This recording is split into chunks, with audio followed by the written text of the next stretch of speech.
In the tapestry of life, where every thread holds a story, America in black and white emerges as a haven for the voices echoing through the heart of our communities. In this podcast, we wade through the rivers of our collective experiences, celebrating the vibrant hues of change brought forth by the whispers of hope and the roars of action. It's more than just a conversation. It's a journey into the heart of our society, illuminated by the light of those daring to dream and do. Join us, and let your voice be the melody that guides us toward a dawn where every color finds its place in the masterpiece of our shared destiny. Together, let's paint a future brimming with the positives that dwell in our minds and the actions that shape our world. Good afternoon, ladies and gentlemen, and welcome to a special Sunday edition of America in Black and White, where we are coloring conversations on the canvas of America. Today, our special guest is Ms. Michele Gipson. Michele Gipson is a people-first leader, avid traveler, and community builder who blends her West Coast roots with her East Coast journey. Originally from Seattle, she moved to the DC, Maryland, Virginia area as a young mom with two daughters, where she built a family, friendships, and a career centered on elevating others. Professionally, Michele serves as Senior Vice President of HR and Talent Acquisition with deep expertise in the intelligence and Department of Defense community, particularly in IT and cybersecurity. She has also worked with clients across industries, from law firms to manufacturing companies, to name a few, and even served as assistant director with her local police precinct, partnering closely with the Maryland Police Department. Outside of work, Michele is most passionate about giving back. She spent 16 years as HOA president, founded the Little Black Dress Society to bring women together or for self-care and connection, and created The Spot, supporting people of talent, a youth mentoring program launched through a business partnership with Starbucks. She's also an avid gardener and international traveler with friends and family around the globe. At her core, Michele loves sharing stories and life experiences through engaging conversations.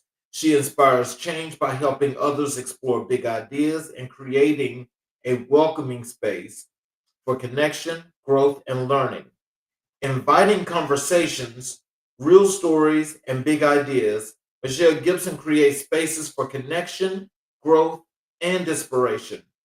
She brings that same authentic, inviting presence to every conversation, with every conversation sparking insight and endless possibilities. Ladies and gentlemen, Michele Gipson.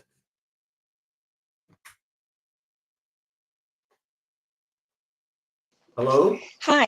Hi, good afternoon, everyone. How's it going? How are you? Is there anything you'd like to add to I'm your good. bio? I'm good. Hanging in there. Is there anything you'd like to add to your bio before we get into the show? I actually, sure. Now that I'm in Washington State and I have heavy involvement in with the police department, I decided to join one of Washington State's community police academy here in Kent. So it just started last week. It ends the first Tuesday in December. So I'm pretty excited about that, to learn a little bit more what the police community does in this area and then how I can help.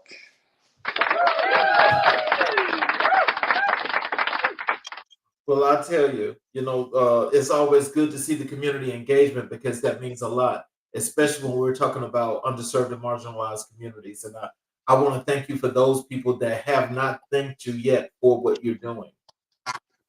Thank you. So as what we're going to do first is I want to jump into your entrepreneur journey.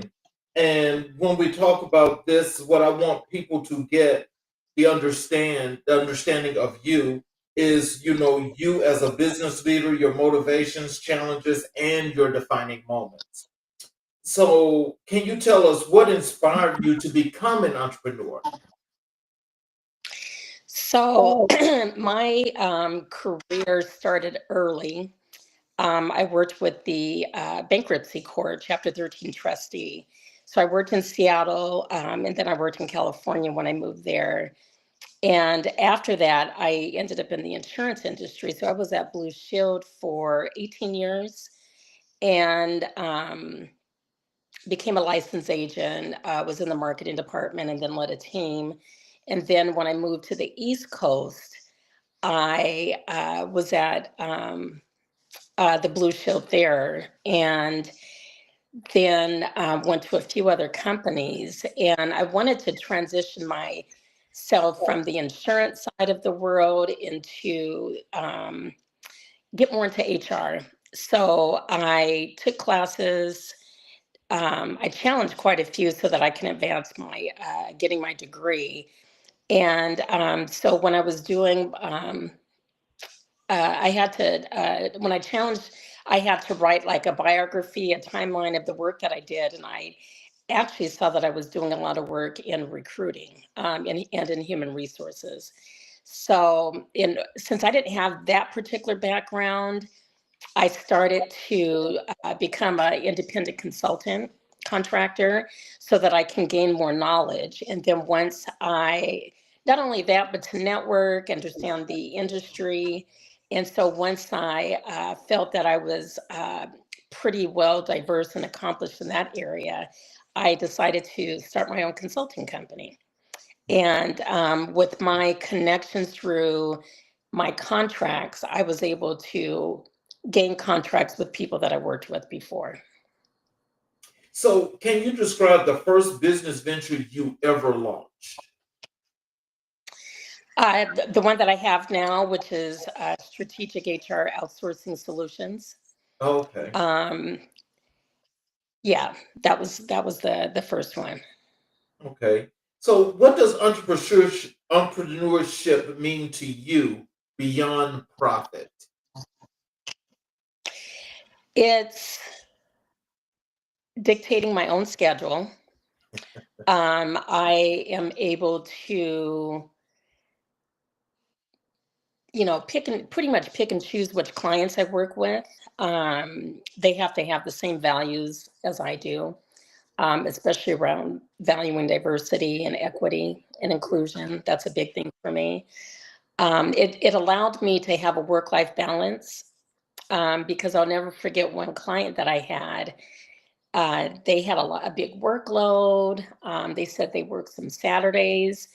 And I told them, in order for me to take this contract, I don't work weekends. And I don't really work a lot of evenings, and mainly because I had young kids. But I told them if I didn't have a good process in place that afforded me to not work long hours, then there's something wrong with the process. But I had to, it allows me to set boundaries as well, which I was really proud about that, doing that, because I used to work long hours until my daughter told me she didn't like my job.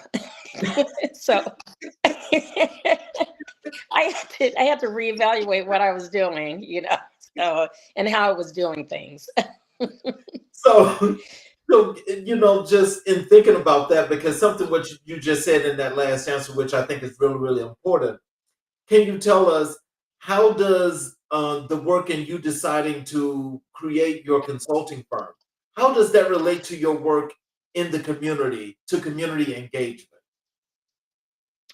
So, like for now, my with strategic HR, I love mentoring. I love career coaching, so that's a lot what I do. And so a lot of my work was being done at Starbucks. So I would sit inside Starbucks and actually do interviews, review resumes, meet with clients. And I was actually doing my interviews inside Starbucks.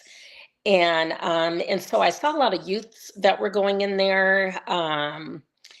so I was kind of, ascertaining, like, looking at, okay, well, are they being productive in here? Are they needing a little bit more guidance on how to act in public? I mean, it was a variety of things.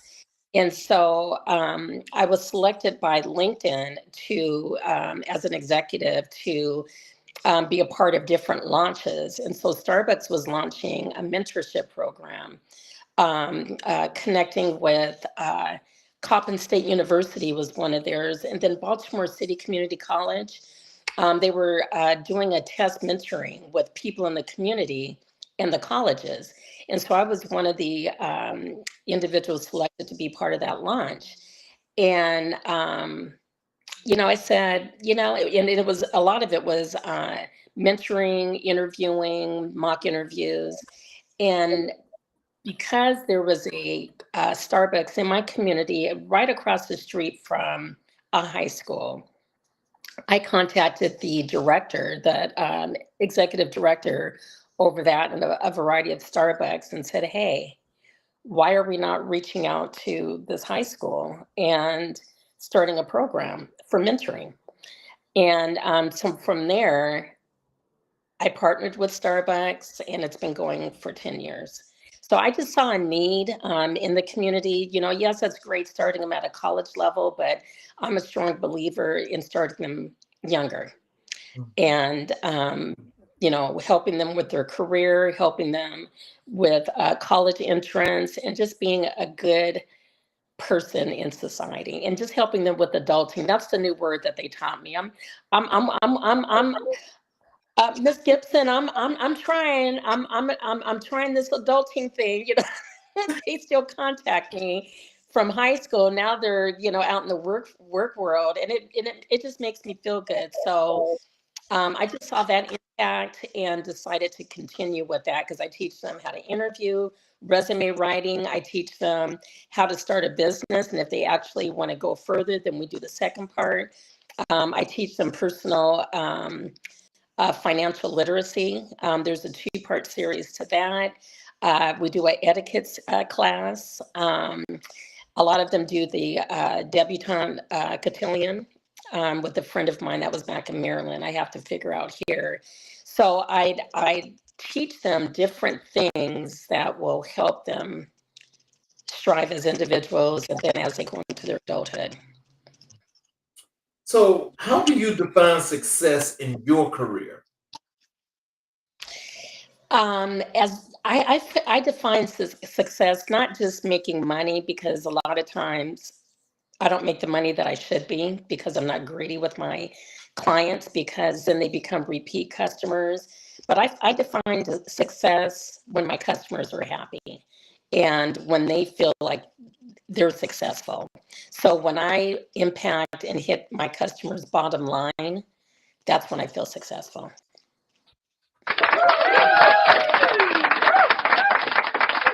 I'm going to tell you, I love that. And I love that for the very reason of, how you just broke that down, because I am the exact same way with my clients. I'm not trying to rob you and send you to the poorhouse. I'm just here to Right. create the longevity and to keep that moving and to keep it flowing also in that process of that learning process.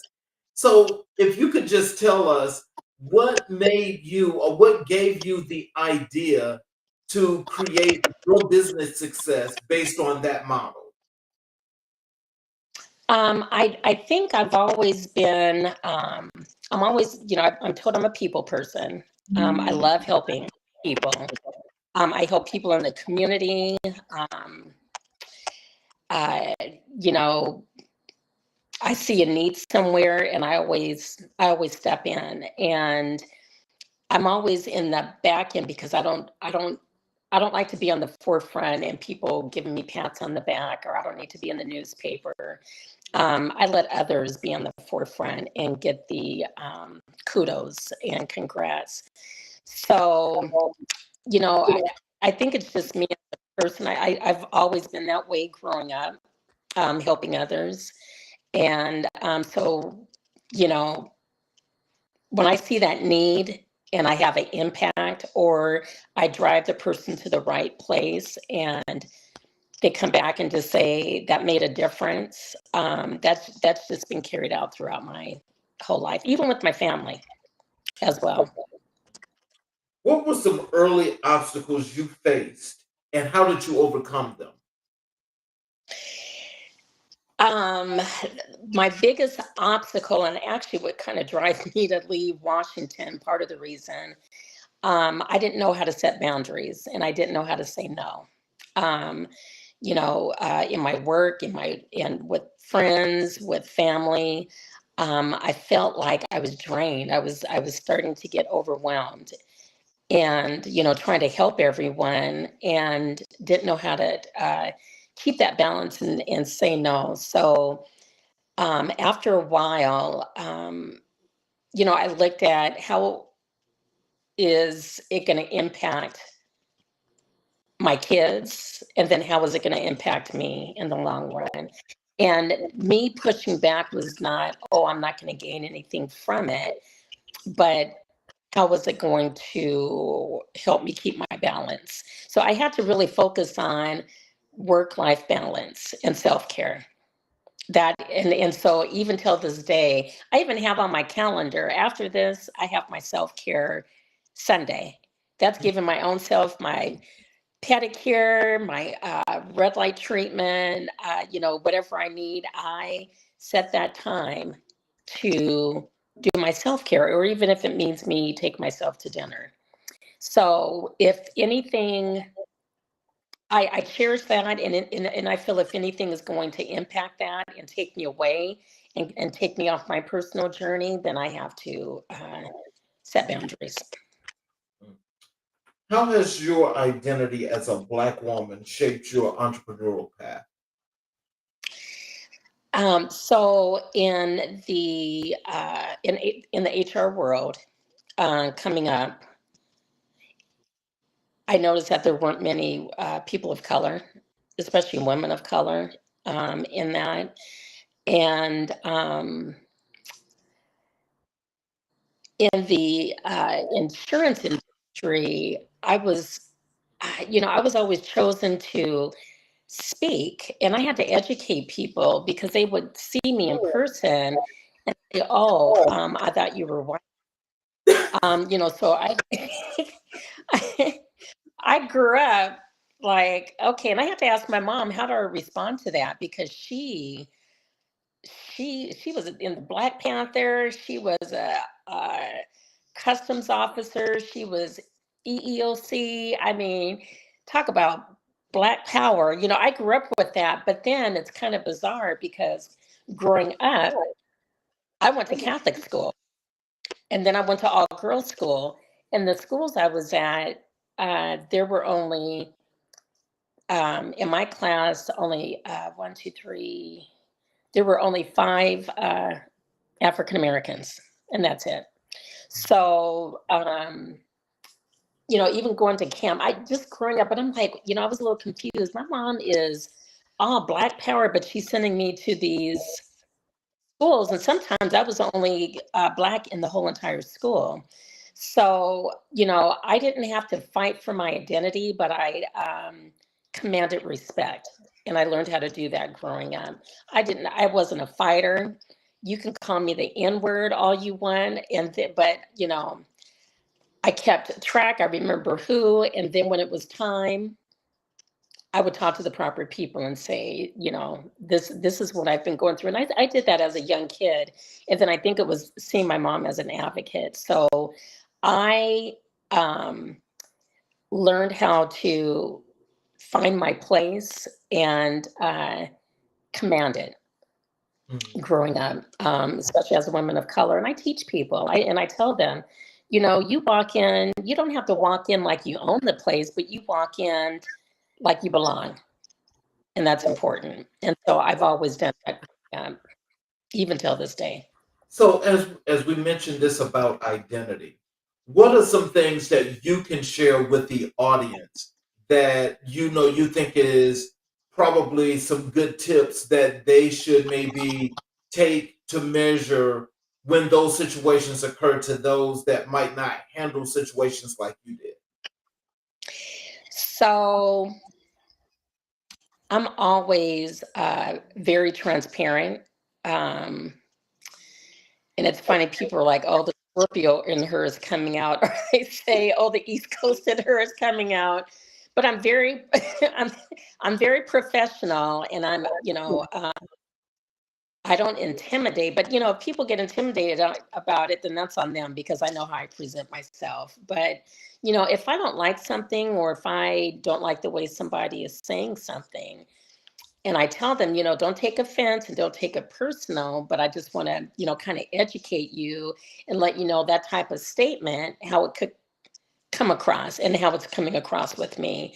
And I recently had that situation, because I was a victim of a hate crime recently.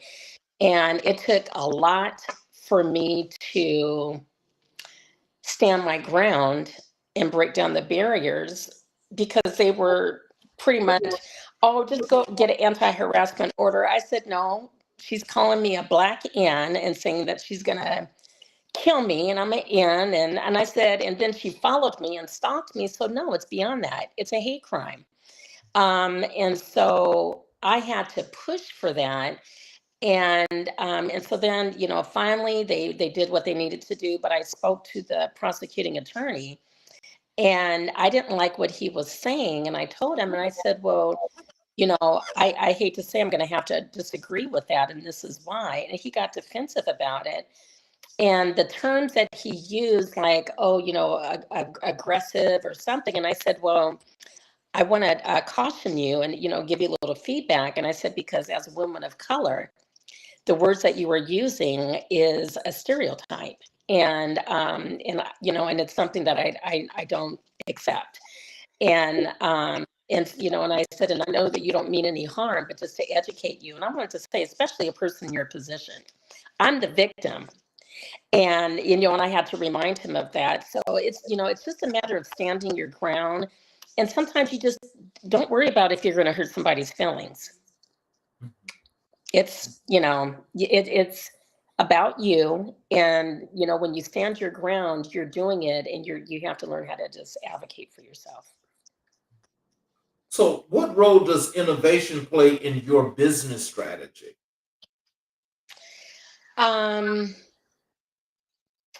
Innovation as far as what, as far as like moving it to the next level, or?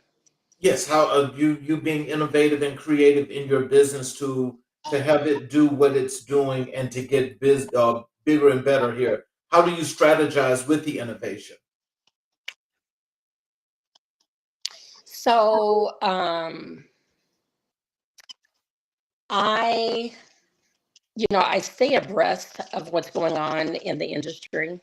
I'm a member of SHRM, Society for Human Resources Management. I used to be a board member when I was in Maryland. And, so I always look at what the newest and greatest tools are out there. I learn and educate myself about it. And if I see somebody else is using it, I network and have a strategy call to see if that's something that would fit in what I'm doing to elevate, my business. I do a lot of networking, and sometimes I'm at these networking events. These people may not be anywhere what I'm doing, but I listen and figure out how I can use it in my business, and then, take my business to the next level. So, how do you balance creativity with sustainability in your ventures? So I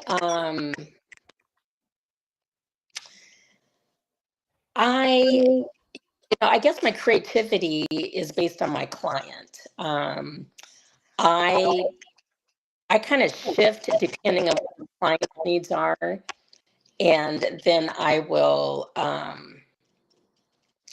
because what I do is I do a SLA, a service level agreement, and find out what they're looking for, and then how they can do bigger and better things. And so by me doing that, it kind of brings my business up to another level as well. And I get creative that way. So it's, like I said, it just depends on my business. I mean, the customer that I'm serving, because I can set up all this fancy stuff, DEI stuff and, follow the norm. But I really say, okay, this is my black and white platform, but what do you need? And what do you need from there? Because part of my business, I do have a training university. And so I have my business say, this is what I have, but is there anything specific that you need? What are you looking for? And then from there, I will create a training platform that they need. So it's really custom on the business. And then when I custom that, it kind of brings me up and create. Okay. Yeah. Yeah, because I was gonna say it sounds like you customize all of your services for your clients for what their needs are. Because I think that that's really special because what a lot of people do, especially those in the service industry, is they like to give folk all of this stuff that they don't need. Yeah, And so exactly. they're charging people all this money, but they're not even using or needing these things here. And so that's really, Exactly. I really like that. Yeah, because Charles, when customers say, "Well, what do you offer?"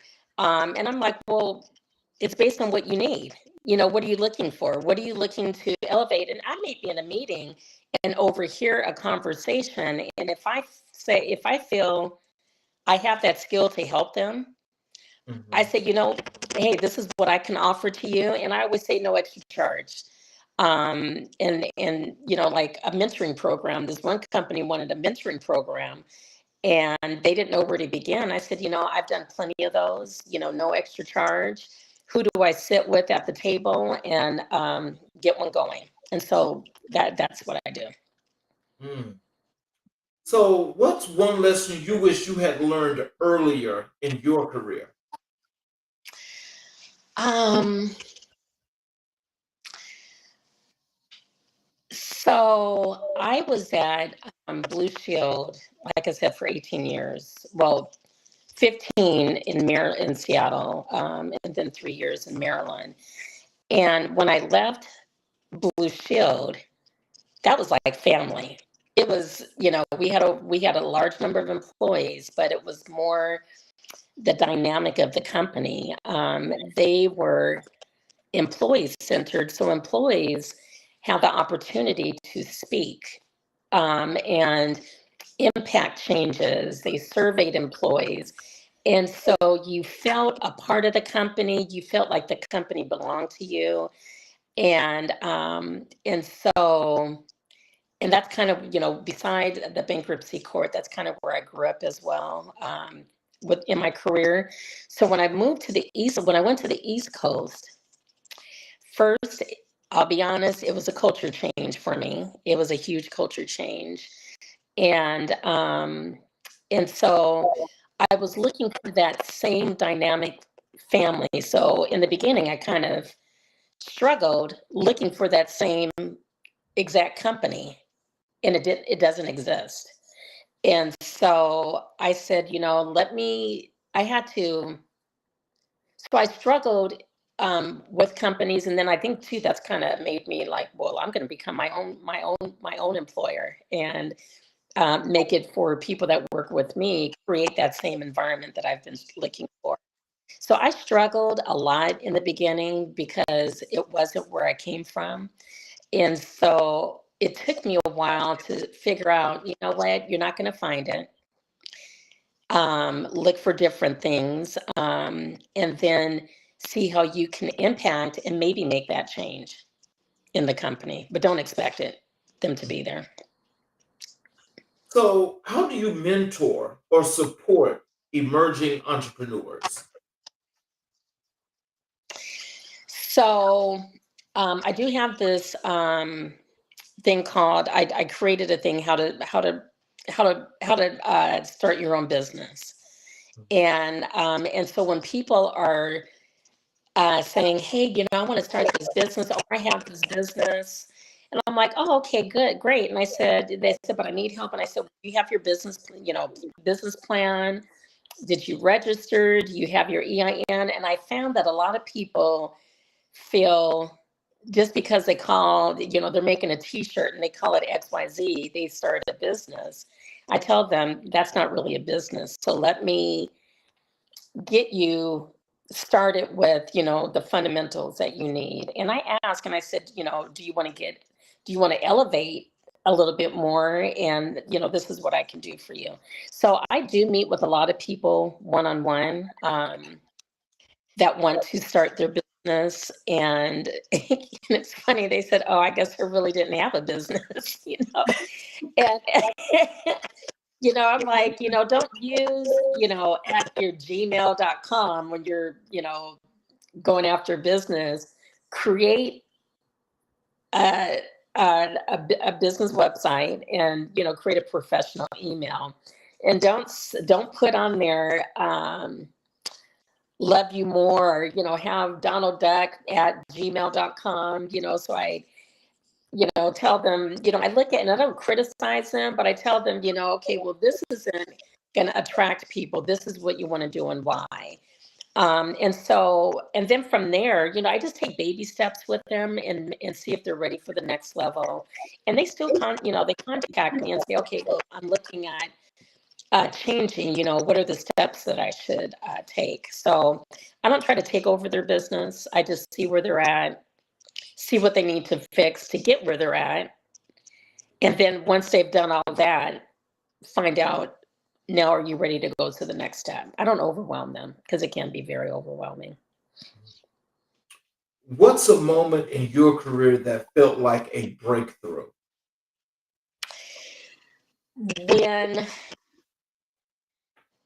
When I left my last permanent full-time position as a manager in HR and recruiting. And I ended up having to leave because I got really sick. So I was, in and out the hospital and had to focus on my health and staying alive. And so then when I got out, I, didn't want to, it gave me an opportunity as I was healing to determine I don't want to go back in corporate America. I was a consultant and then I became a permanent employee when the government was taking back a lot of funds. And so it impacted us contractors. And then I found myself going back in permanent. No, I was temp. No, I was contracting and they convinced me to go perm. That's what happened. And so, but I didn't want to go back to that world again because I didn't like what they were doing, a lot of illegal stuff. So I decided, let me, again, reach out to the people that I worked with before. And come to find out, one guy left this big organization and went to another one. And I reached out to him and said, hey, I'm launching my business. Within that 1 year, I had contractors, I had a consultant, I had 2 employees, which I've never had staff like that. And I ended up making $500,000 my first year. Oh, wow. I mean, I made a lot of money. And yeah, it was phenomenal. And it was a big company in Texas. And, I went out to visit with them and I spoiled them, whatever they needed. And after I made all that money, anything for them. Really didn't. If a manager said, I really don't have a big budget, I'm like, okay, well, I can negotiate my price for you.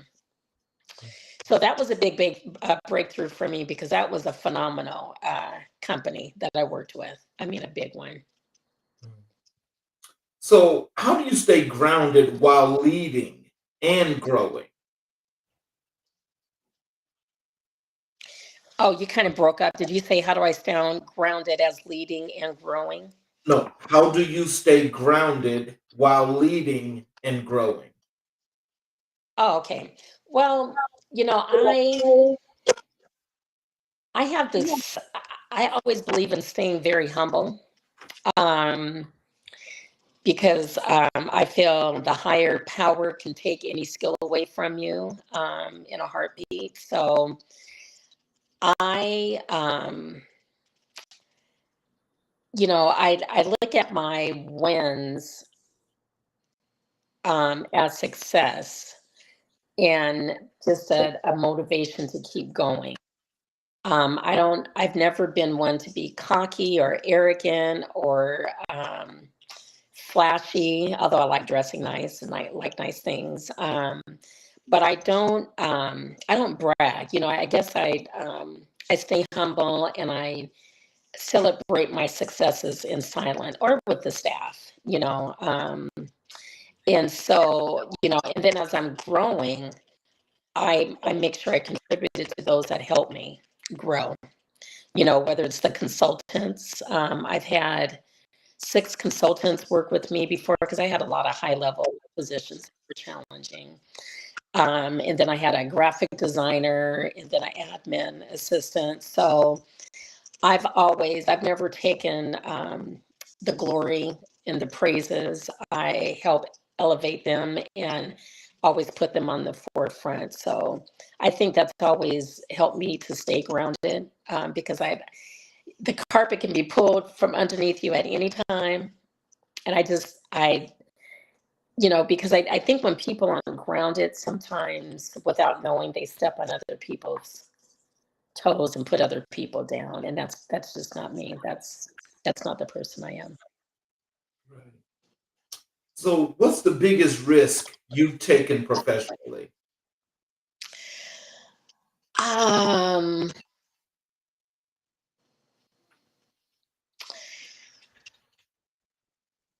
Pushing back on arrogant white men in corporate America. I'm going to keep it real. And there was this one guy at a huge company, huge defense company, over the cybersecurity team. He was pretty high up. And he was, I felt like he was very belittling to me. And I felt it was because I was a Black female. And because I think I was the only one in my position at that level. And he was just really very rude. And it's like I either risk confronting him and possibly losing my contract or sit back and let him continue to try to intimidate me and talk down, belittle me.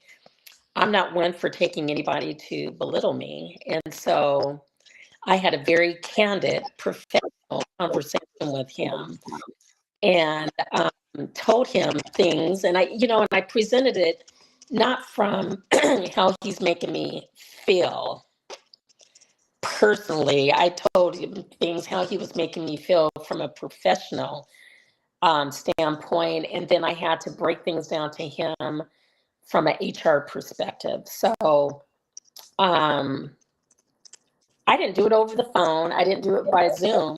I knocked on his door and said, now we could, come to an agreement now of how this relationship is going to be going forward, or we can get the higher HR people involved. So I gave him a choice because you know what? Honestly, I think it was more a female because I found that other women had problems with him. And so when I say he became my BFF after that, we were at job fairs. He said, I want to make you guys, let's make sure Michele has everything she needs. And, if you need anything carried in. When I arrived at the job fair, he would always come up and went out as like, hey, there's Michele, hey, I'm glad this is going to be a success for me. So after that, he became more respectful. We went out to lunch. We went to a happy hour. And he said, you're one tough cookie, and I respect that. Mm-hmm. And I said, thank you. And then I told him, and let's not let that happen again. you know.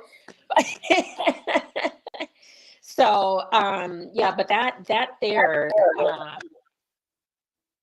I was taken back because I've never been treated like that before. I've been across around some people that were, inappropriate, but he was, oh my God, I'll never forget him. Hmm. So, I mean, Now I might have to check on him. so can you tell us, like, in just in your professional career, just overall, how many times have you had situations like that when it comes to white men? So my very first encounter is when I started at Blue Shield. I was in marketing, and so I was the lead over the marketing team. The people that was inside in sales, and so I had an agent that went. We went to lunch, because they always, we would always go to lunch and do things together. And we went to lunch, and he told me he's never been with a Black woman before, and it's always been his fantasy. And so I know that exactly that. Let me tell you. And I sat there and I said, "Oh, okay, all right." And and I said, "Okay." And I said, "Well, I'll see if I have any friends that would be interested in meeting you." I had to. I felt so uncomfortable, and then he wanted me to let him know if any businesses call that didn't have a broker or agent representing them to get their insurance. And then he said, and then I'll share the commission with you. And I said, okay, well, call me on such and such, and we'll discuss it further. I went to not my manager. I went to the VP in tears. I was so angry. I couldn't even get the words out.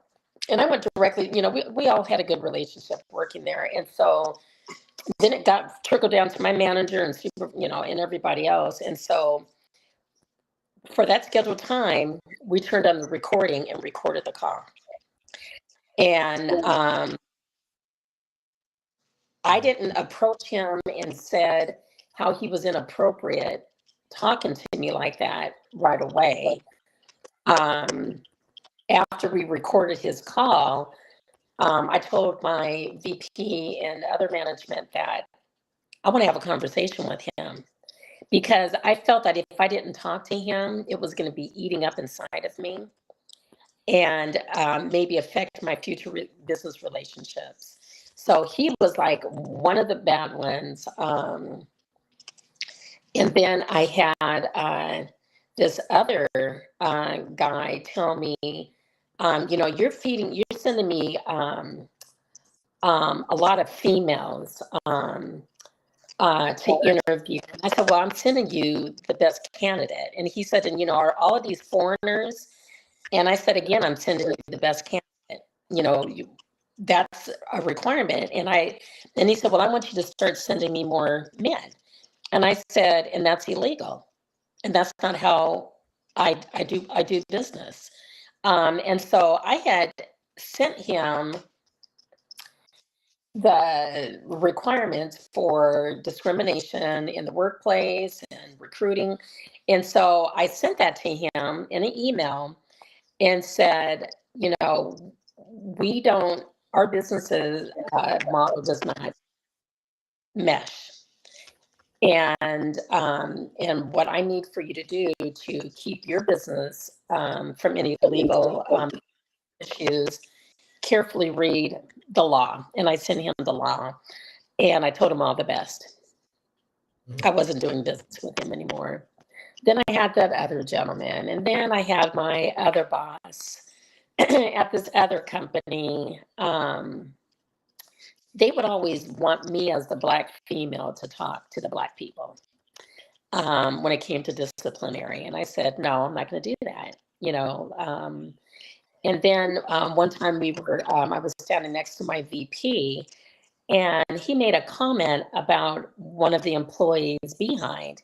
And he said, wow, he said, Black women have these wonderful assets. And I said, let's go to your office really quick. And and so I've ran across all type of situations. And I think when I addressed that first situation with that one gentleman, it helped me to confront others going forward. And I still have no problems. But something, and in just asking that question in general, I think it goes to the point of not just Black people in general, but Black women being scrutinized and harassed in so many different ways. But in the process of all of that, there still seems to be no answer because it still continues. Because had that shoe been on the other foot, then you probably would have been out the door. Or if it's a Black man, he's definitely out the door. You know what I'm saying? Yes. And so this is kind of like, which is my lead in for this question here, which is, how do you build legacy into your business model? So I've asked a few individuals, especially female, what barriers have they ran into? And I tell them this is the time to discuss that because it's just us.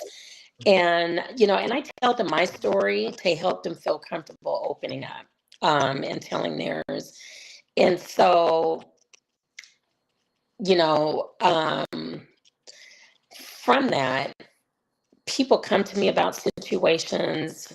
I'm referred by other people. And, and they say, I understand that you're kind of the go-to when it comes to this situation. You're the go-to to model, this particular way of doing things. And so I think because I'm always there to help others, that's how I kind of, it's funny. My name gets out there more than my business does. And then sometimes I do have some of my old customers that say, hey, I have a new person here, or I feel like my team doesn't get it. Can you step in and mentor them? And, I'll let them know that, you're going to be taking the lead on a lot of things. And I don't charge them because, and these are Black owned businesses. And, some of them are by Black men, these big IT companies and their clients. And, because I want to see them successful as well. So I, I guess I don't, I'm not out there flashing or anything, but they see that I'm doing a lot of work in the back. And, I tell them anything that I have, it's open, it's shareable. If you want to look at my mentoring program and revamp it for you, you can have it. If you want this deck, you can have it. So I guess I've left my, my legacy pretty much because of my personal reputation that I have and the way that I do things. And then people know that I'm open to helping. And I feel like my process is solid. My relationships are solid. I do check-ins. Even some of the people that are, some of the VPs and people that are laid off, they come to me and say, hey, Michele, I know that you have a solid process, looking at resumes, doing resumes, can you help me out? So, and these are people that I haven't maybe talked to in years, but they still come back. So I feel like I'm doing something out there. Wow. So what advice would you give to someone starting out today? I would say, and because I've had people do this, do something, start a business that you're passionate about.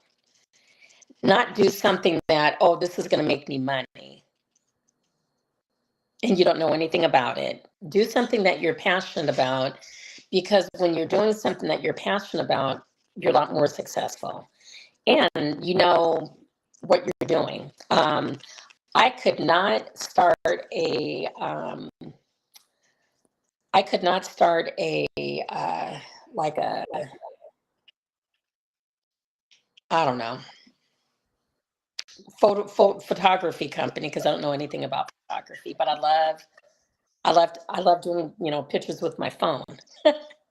And I feel I do a good job, but I can never start a photography company because I don't know not one thing about cameras.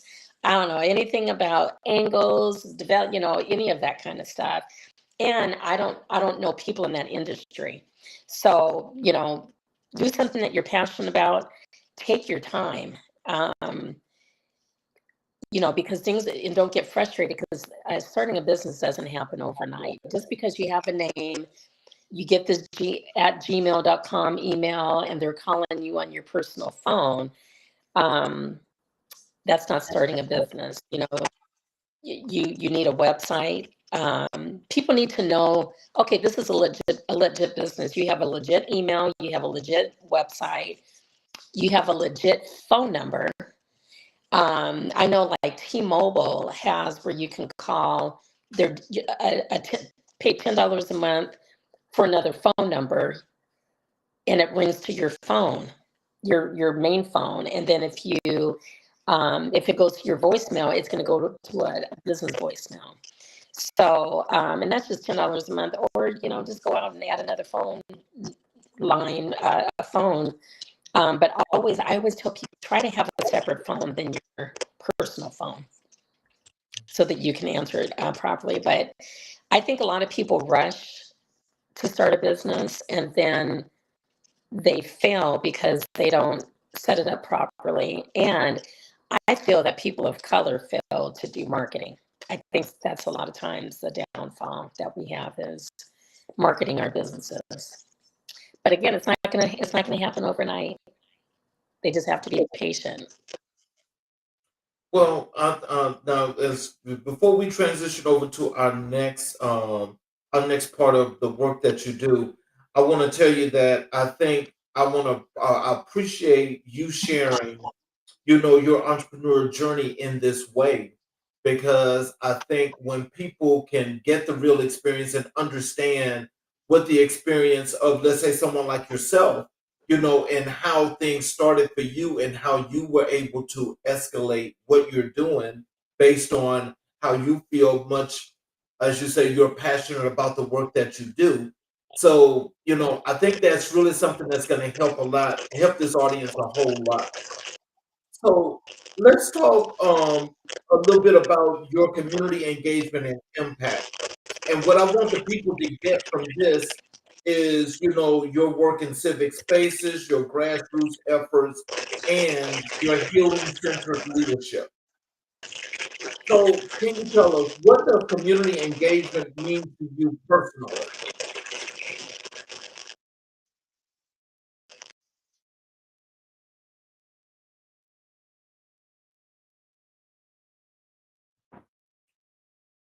Okay, it's like Michelle just dropped.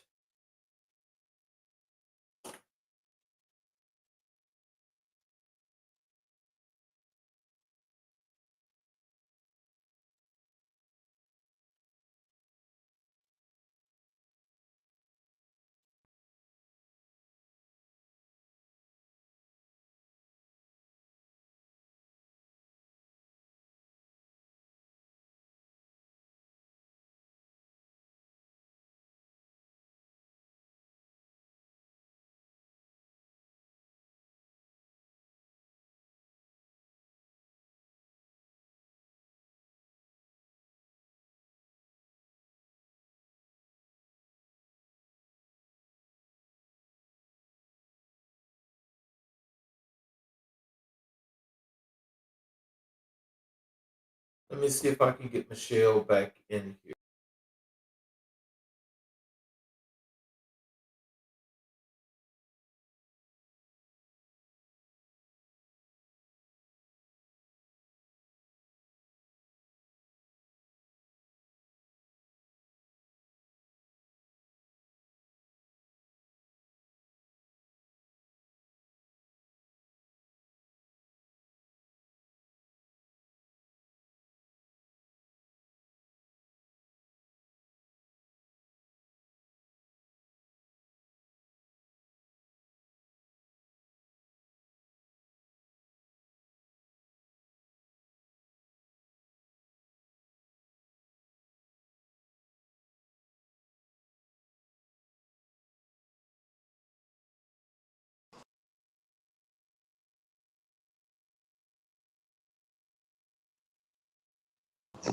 Hey, sorry. It just died down on me. Sorry about that. What was your last question?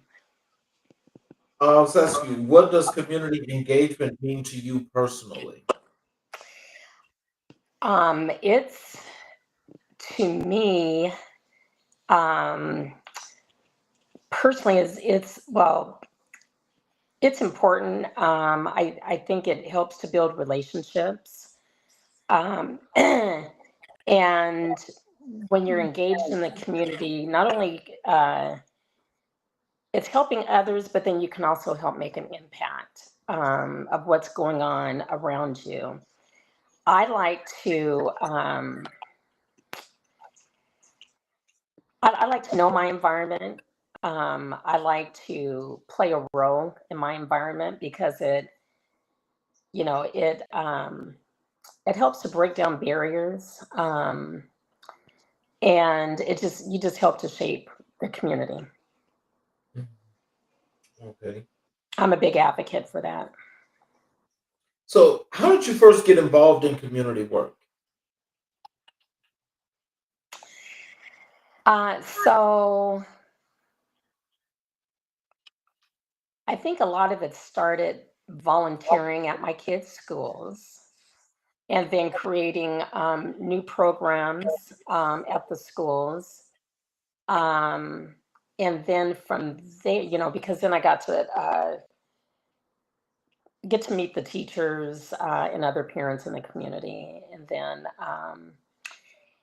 then when I moved to the East Coast, I started a lemonade stand for our little cul-de-sac of community kids. And that was a way to get to know the other kids because, you know, we were new. And then also get to know the parents. And so it's funny because a lot of people didn't know each other until, you know, my kids went knocking on the door asking if the kids wanted to be a part of the lemonade stand. And and then, you know, I started coaching track, cheerleading, and then I started my own youth sports club. Did that to get kids involved, you know, because some of these kids, they may try out for cheerleading or try out for the track team or, you know, some of these sports and don't get in, but everybody was invited into mine clubs. And, you know, so that's when I got started. And then I moved into this other community and I don't know, it was like it was falling apart, but it was because the HOA was lacking. They weren't, you know, pulling people, the houses were just like looking horrific. And we had standards. And so I decided to get on the board to help make a difference. And then from there, our house value went up. I started doing community events for every single holiday. During COVID, because one thing I don't know if I mentioned, I import wine and olive oil from Spain. And so I had this big inventory. Nobody can go out and go get anything, especially wine. So I went around and, you know, it was pouring red wine or white wine for people because everybody was in the house. Maryland was really strict at that time. And so, you know, like I said, it's important because, you know, like now I'm the community leader for my old community. They didn't want me to stop, although I moved. But people were in this group for like 3 years, never knew their neighbors, just saw them online through this gifting community, never knew their neighbors until I start putting things out in front of the house. People start coming, meeting each other, introducing each other. And so then we would go for a happy hour. But to me, it helps people get along. But I think the biggest impact is if you are having an issue with your neighbor, it's easier to approach them about that. Before we move further, there was two comments here in the comment section. They were from T. I'll put this on the screen. The first one, T said, "Hi."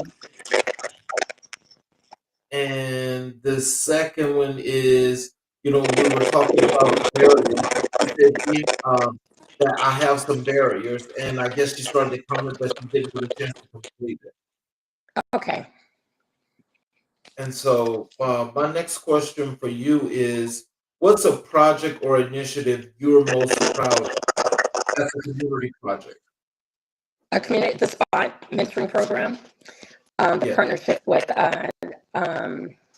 the partnership that I have with Starbucks. I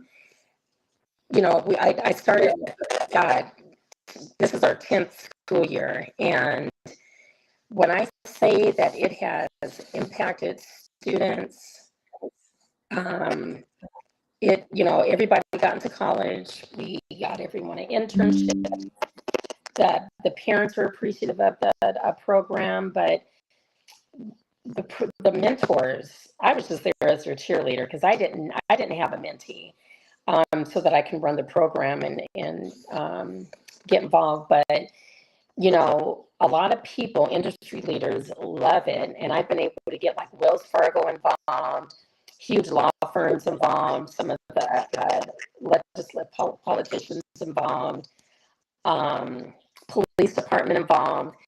And because they see that it's impacting our youth and making them better youth, and they became more peers, positive peers to those they go to school with, because then they've been able to either help them or help direct them in the right direction. I still keep in touch with them today, and it just makes me feel so good when one of them is contacting me. Hey, do you have anybody? We have a job that we're trying to fill for a software engineer. Do you know of anyone? Can I send you the job description? I mean, to say she was in ninth grade, now she's working and helping with hiring. I mean, and so it's just been so great. And they also now help with the SPOT program, as they don't necessarily mentor, but they help with delivering some of the things that we do. So that has been my baby. I don't make money. I spend a lot of money on it. And it's just, the kids feel special, especially because it's one-on-one outside of school. It's at Starbucks. Starbucks gives us coffee and pastries and stuff like that. And they have a one-on-one person that sincerely cares about their future. So that has been, and not all of them are straight A students. Some, are in foster care or, having a few issues, but helping them elevate and helping them feel like they belong and that they're important is just so gratifying for me. I will spend my whole life doing the SPOT program and anything that I need to do to help the students be successful. So, how do you ensure your work reflects the needs of the people you serve? So I, like, for example, the SPOT program, it's very diverse. There's some students, English is their second language. I just, I asked the mentors, hey, do you see anything extra that we need to do for these students? Some of the students were struggling with studying for exams, or they were very nervous. And so I started I had college students come and teach them studying skills right before each exam. I do a breakfast or a lunch, and we would do that. So again, I just customize it on what I see what the need is, because I have a black and white program. But if I'm hearing stuff in the community, like there was recently back in August, a survey that came out saying 4 of 5 managers of 500 that were interviewed by the U.S. Department of the U.S. Chamber of Commerce said most high schoolers are not ready for the job the job force. So I read that to make sure that my program was on track and then to add anything extra. But the biggest thing was the personal financial literacy. And I said, okay, well, we're good in that area, but that I used to only do one session. Now I'm doing a second session where they can put it in action. I found a bank, which is Wells Fargo. They have a minor program and a teen program where they can actually do a checking account and a Visa debit or a prepaid Visa debit. So we're adding that to the program. So, I just see what the need is, and then I flex. I add certain things, or I may poll or survey these students to see what they need as well. So, what role does storytelling play in your community work? Oh, it plays a huge role, because without it, you're just talking. But if you tell them your life experiences, if you tell them, even my kids' experiences, my kids are older. They're 38, geez, going on 39, I think. Yeah, 39. And then the other one is 33. I tell their stories as well. And how we broke down barriers, or, anything. So I can always pretty much relate to anything that someone is saying. And I'm very open about what I'm going through, whether it's from a business perspective, in the workplace, or even a personal perspective. Even health, people see that I have a patch on my arm for my diabetes. And this lady said, "Oh, it's nice to see someone openly, wearing theirs. How do you feel about that?" And and they said, "Why are you wearing it?" So I share my story and I listen to their story, and give them whatever resources they need and phone numbers. Like if it falls off, this is a number that you need to call and get a free one. They didn't know about it. So I think storytelling helps, especially when you're directing them to a place where they can get help with what they need. It encourages them. It helps them to speak about it in their story. So, how do you navigate systems that weren't built for us? I'm trying to think of a really good example.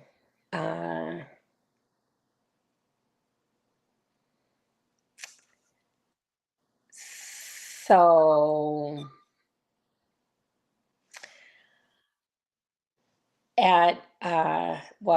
one reason why I got involved with the police department, my old community in Maryland that I used to, that I lived in and that I have property, it started to become predominantly Black. And our police precinct was predominantly white. And they start pulling back on the resources that we needed.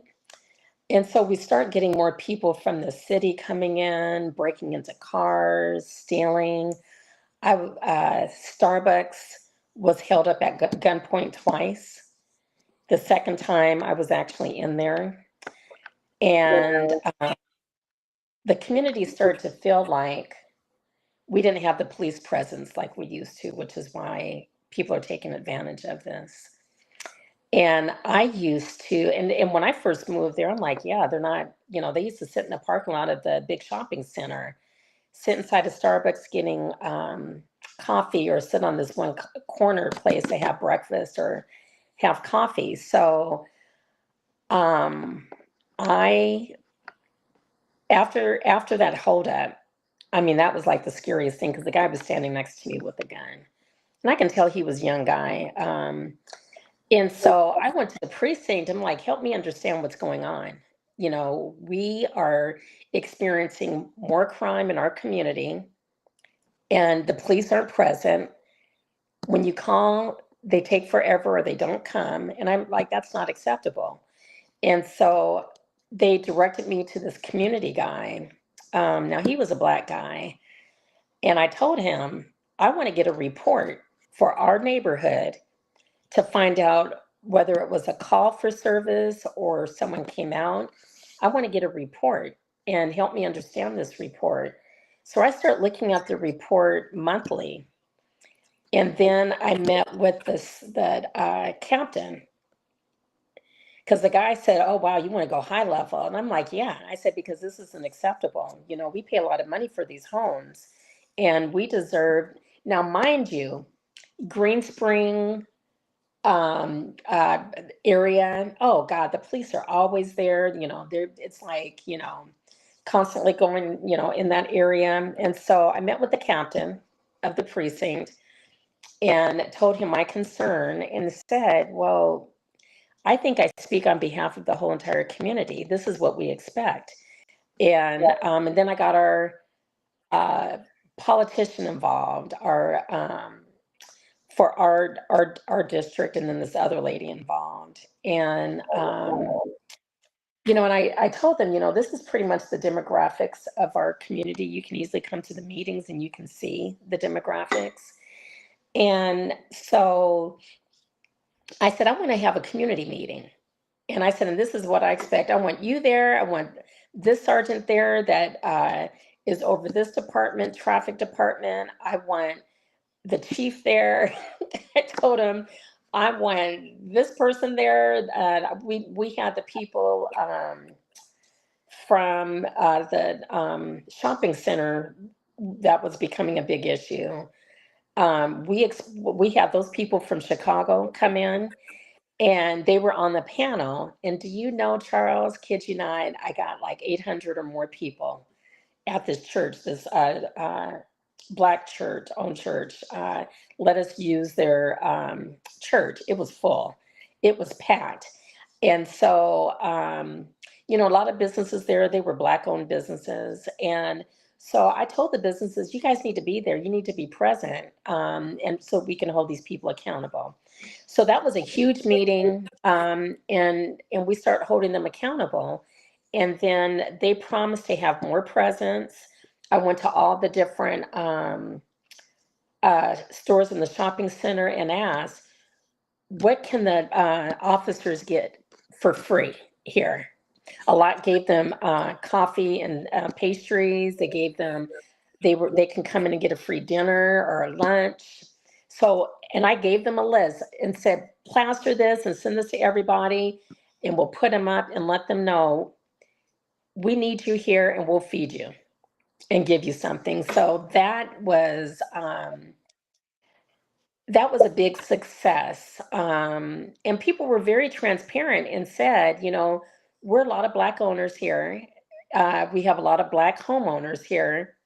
We're mid to upper class, and we deserve the same presence and treatment as you do those people down on Green Spring.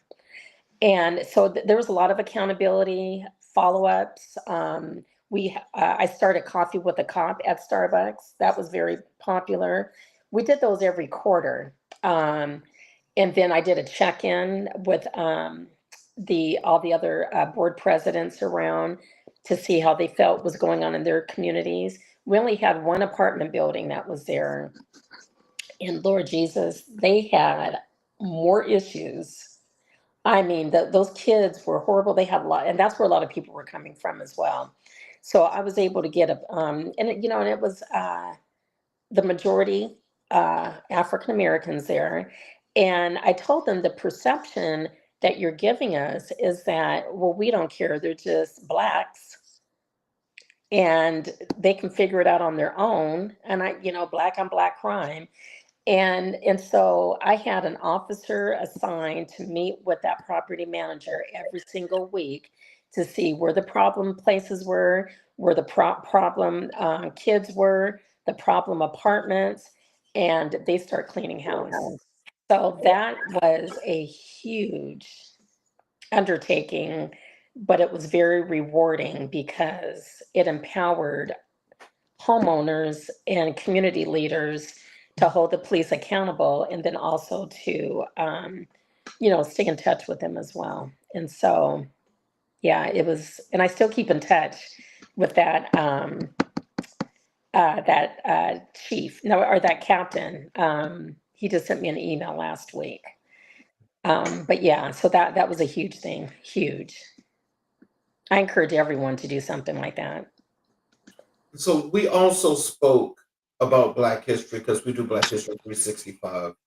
And I Oh, asked you who was the most influential person in your life or career, and you told me that was Harriet Tubman.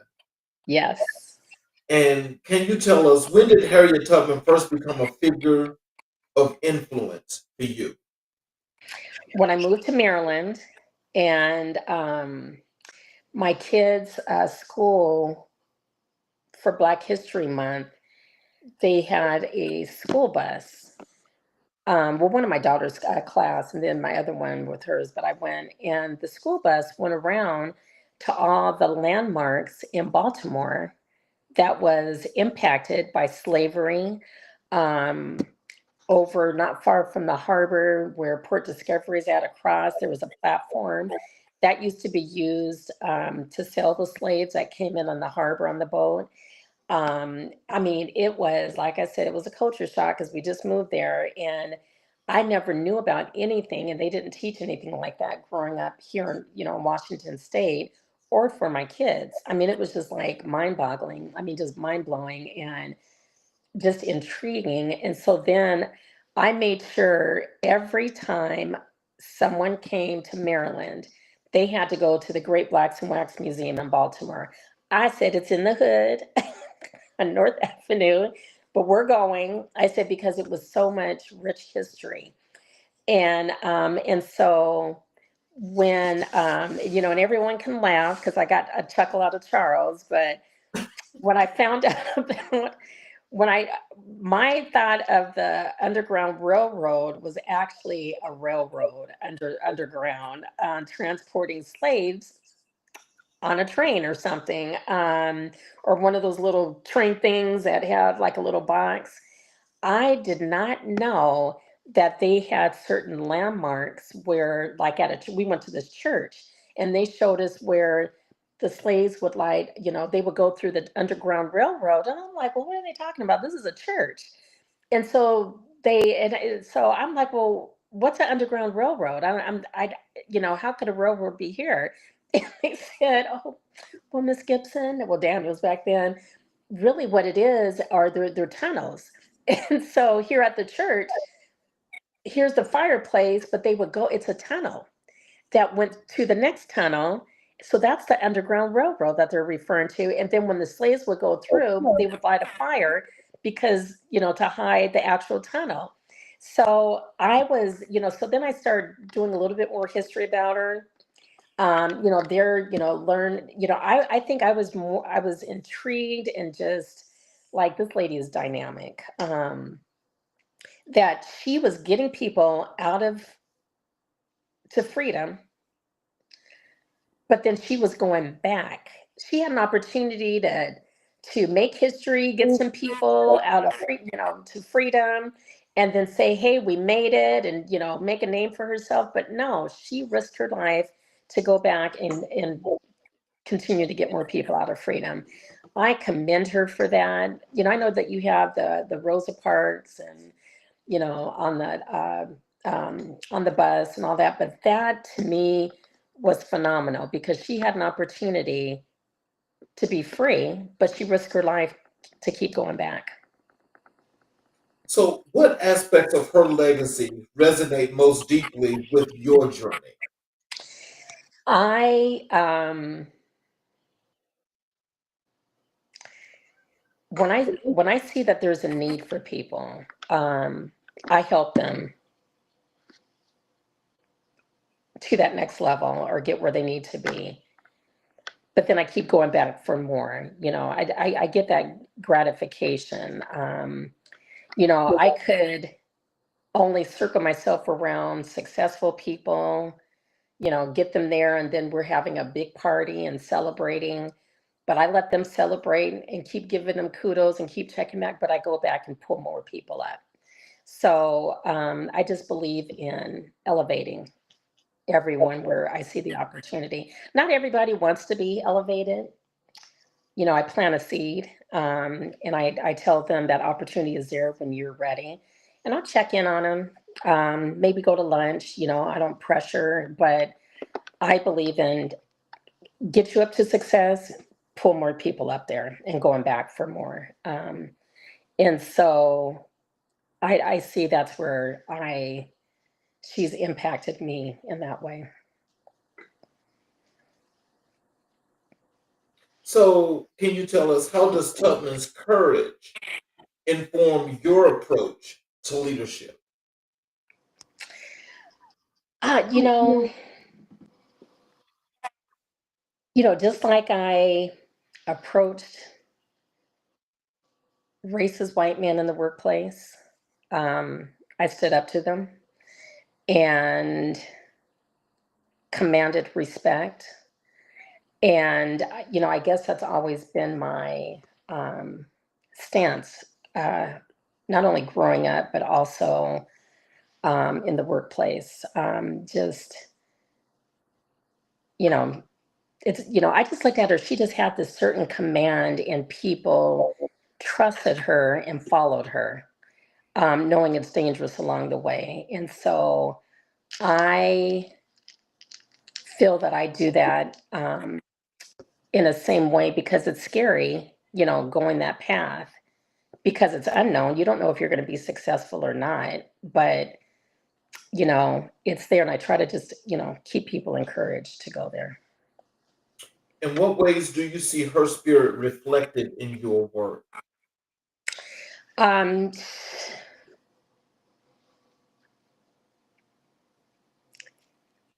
I guess because I feel like she never gave up. There's sometimes I used to get discouraged, trying to get new business or, um, getting a contract.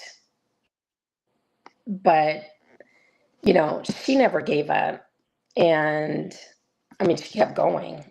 And, so I would reflect on, my successes because I feel, she went back, got people back. I'm sure there were more barriers for her and she had to get more paths going along the way. But to me, I feel she looked at what her successes are and, she got people out of slavery, and they were free. And I feel that maybe helped to encourage her more.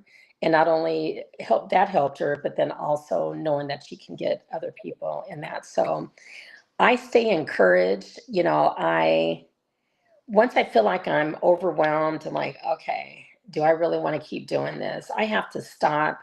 I really reflect. I do my self-care to clear my mind and just, remind myself, hey, just keep going, you got to keep going, Michelle.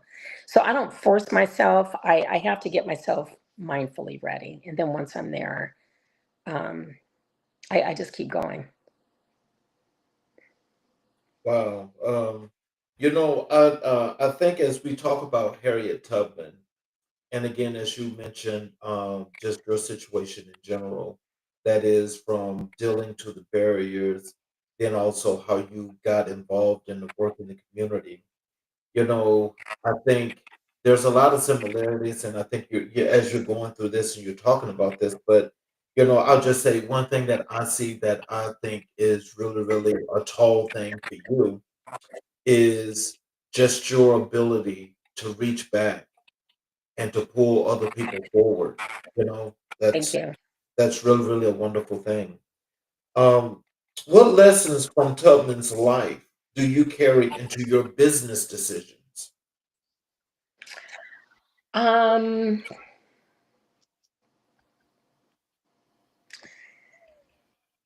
I always looked at her as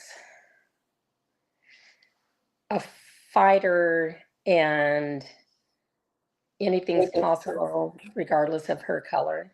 Um, and I don't know, I felt like that maybe made her a little stronger in the long run and helped her to break down those barriers. And so I feel the same.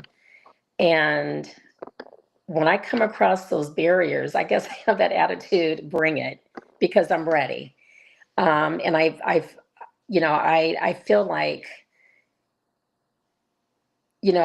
those barriers made her stronger and more strong-willed to get where she needed to get, and then get the people where they needed to get to as well. So, um, I feel the same. I look at a challenge, and my grandmother taught me a closed mouth is never fed.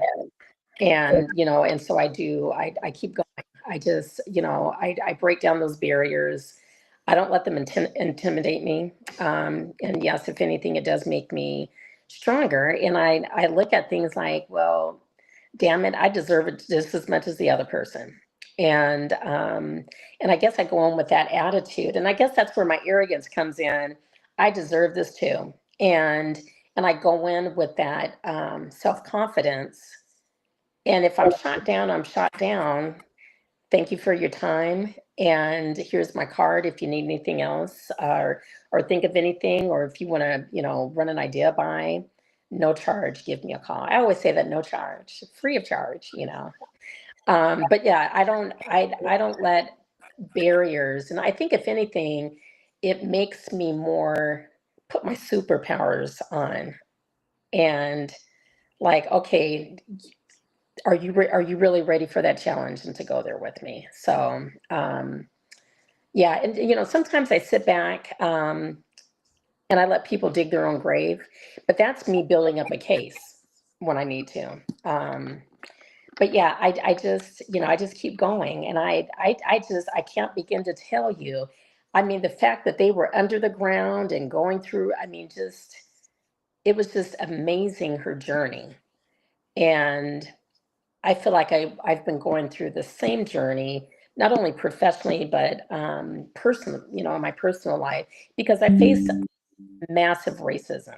I mean, that's a whole nother, to the point I had "move nigger" put on my barn door with my horses. And I mean, it's just, you know, um, I've gone through a lot, but it has not made me hate any other race, but it made me have that command and stance. You're going to respect me, and I belong here. Yeah. So how do you honor her legacy in your community efforts? Um,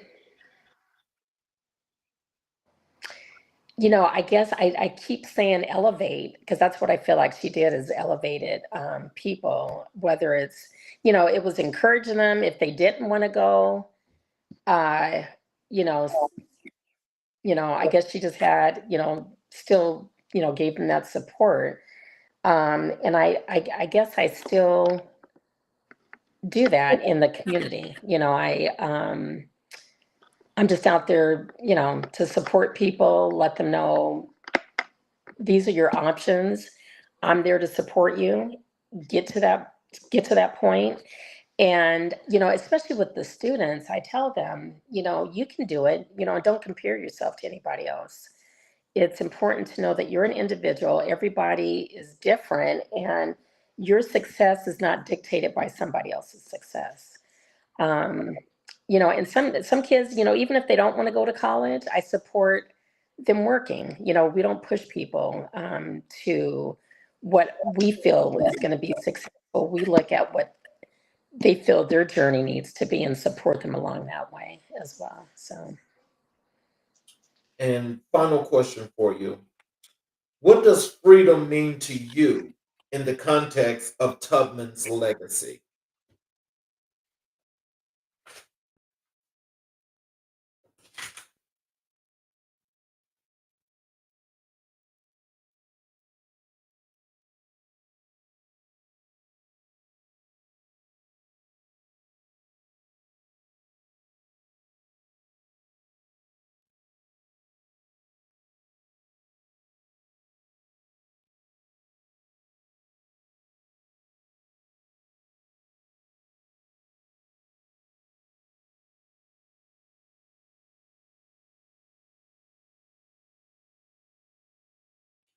Well, I want to thank you all for joining us today for another wonderful show. I appreciate you all for taking the time to listen to the struggles that Michelle was going through, but how she was able to overcome them with resilience to keep going and to make her life that much better. There's a lot of things that take place or transpire in a lot of people's lives that, people just aren't able to one see or understand. In the case with Michelle, I mean, these things are like just blatantly in your face and they're happening, but we know that they shouldn't. Okay. Okay, sorry about that. We keep having outages here, and it's affecting my internet. So I'm sorry. I remember you ready for the answer to your last question? Yes. Okay, so freedom to me, it's funny. I was just having a conversation with my one of my best friends yesterday, and with everything that's going on right now in the world, and um, people are feeling empowered, have a false sense of empowerment, to do what they want, treat people the way they want. But to me, freedom right now is being free of all that, living your best life, being able to walk in a store without being looked at or treated differently, being able to take advantage of grants or funding just like anybody else, and just having the same equal opportunity as anyone else, regardless. And no one is making any judgment based on my skin color and the fact that I'm a female, black female.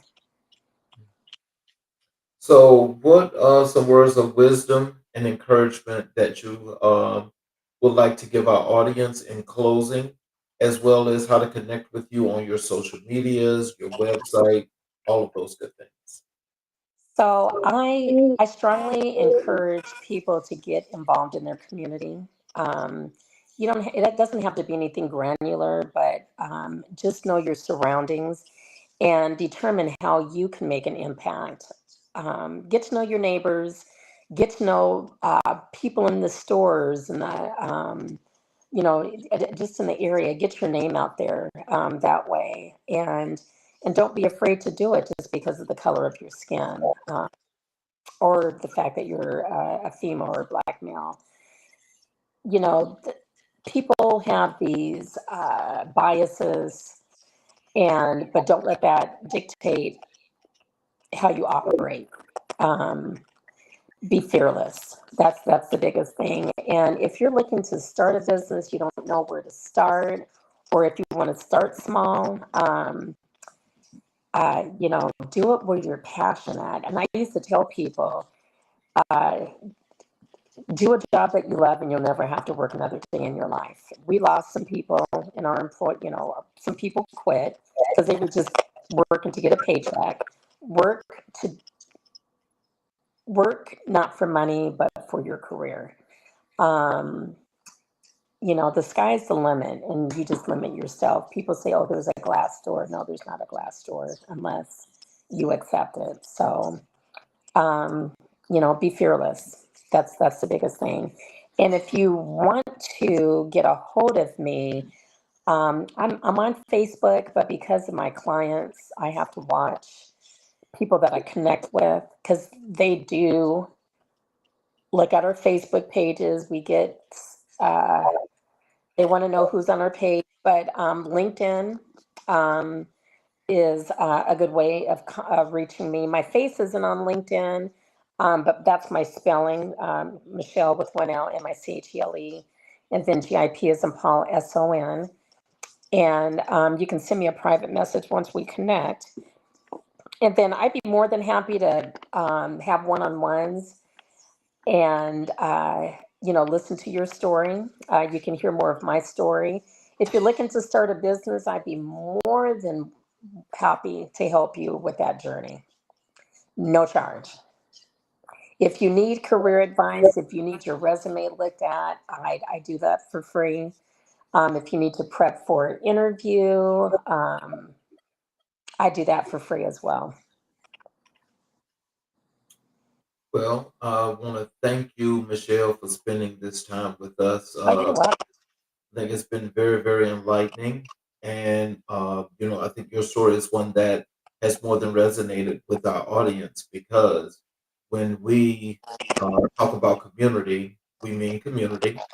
And when we display Black excellence, we appreciate you for displaying Black excellence here with us today. Yeah, you're And very so welcome. Thank you. these are things that are just very, very important for the people in the community as we here at American Black and White will continue to display Black excellence.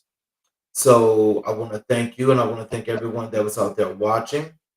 For those of you that are watching on any of our 8 channels that we broadcast live on, especially our YouTube channels. If you have not yet subscribed and enabled all notifications, I would ask for your support if you would please do that for us, because we definitely know that the message that we have here, as you see the positivity and the resilience of each and every person here that's been on this platform has been about the resilience and making a difference and contributing to the growth of community. I would appreciate you all doing that and coming back to watching us again next week, starting tomorrow, as we have another great show here on American Black and White, as we continue to paint conversations of color on the canvas of America. You all have a great Sunday evening and have a great week going forward starting tomorrow. Thank you again, Michelle, and we will Yes. see you guys tomorrow.